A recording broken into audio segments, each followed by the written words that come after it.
Donc, la qualité, la curiosité et la créativité. La motivation et la confiance en soi. Si vous êtes quelqu'un de naturellement timide et que vous n'avez pas confiance en vous, ça vous sera très difficile de réussir en entrepreneuriat. Parce que déjà, j'ai dit l'élément primordial en entrepreneuriat, c'est quoi? C'est la vente. Et pour vendre, il faut communiquer. Il faut communiquer. Et si vous êtes quelqu'un qui a tout le temps honte, qui est timide, vous ne pourrez pas communiquer. Vous ne pouvez pas vendre votre produit. Il faut communiquer, il faut parler aux gens. C'est très important. Également, il faut avoir la soif d'apprendre et se perfectionner. Si vous vous dites, j'entends souvent, je maîtrise mon domaine. Il faut arrêter de dire cette phrase-là. Vous ne connaissez rien de votre domaine. Vous ne connaissez rien de votre domaine.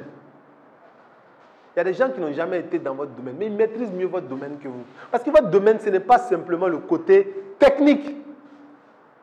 Un domaine, ce n'est pas simplement le côté. Il y a tous les alentours il y a tout ce qui entoure le domaine. Il y a l'aspect technique, il y a l'aspect managérial, il y a l'étude du marché, il y a la concurrence, il y a l'aspect innovation. Et pas mal de choses dans l'environnement dont vous ne faites pas attention. Il y a la politique,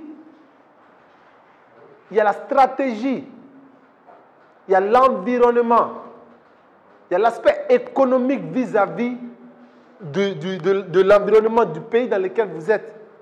Et souvent vous pensez que vous connaissez alors que vous ne connaissez pas. Donc un entrepreneur doit être toujours ouvert à l'apprentissage. Un entrepreneur qui ne continue pas d'apprendre, on peut lui prédire son avenir. Vous savez, souvent moi je prédis l'avenir. Vous voyez, souvent il y a des prédicateurs. C'est facile d'être un prédicateur. Il faut juste être un bon observateur et un bon analyste.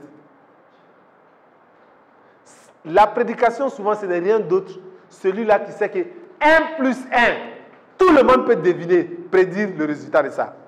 Bon, si je dis 1 plus 1, ça fait combien? Ça fait combien? 2. Donc vous êtes des prédicateurs. Comment vous avez su que c'est 2? Dites-moi, comment vous avez fait pour savoir que c'est 2?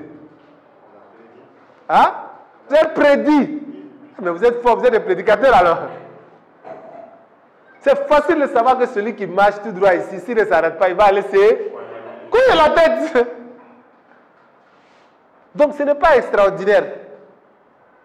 Pour moi, quand même, ce n'est pas extraordinaire. Moi, souvent, je passe devant une entreprise et je dis à un de mes collaborateurs, mes amis, tu vois cette entreprise-là, il va fermer dans 3 mois. Et dans 3 mois, il ferme. Il dit, mais comment tu as su? Mais il y a les symptômes. C'est comme le médecin. Quand vous venez voir un médecin, est-ce que le médecin est un Dieu? Est-ce que c'est un prédicateur? Mais quand vous venez, il vous pose des questions.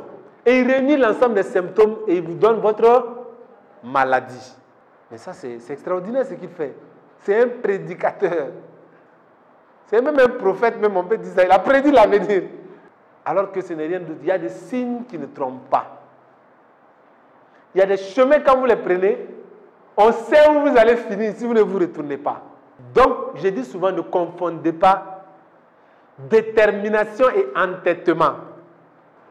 Soyez déterminé, mais ne soyez pas entêté. Claude Jalin. Claude Jalin, on est entêté. Donc, soyez déterminé.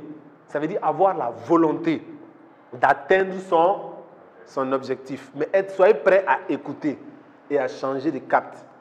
Mais l'entêté, c'est celui-là qui dit non. Moi, je vais à Manyambougou, mais je vais passer par le mur. On dit, mon frère, il n'y a pas de porte. Il dit, ce n'est pas mon problème.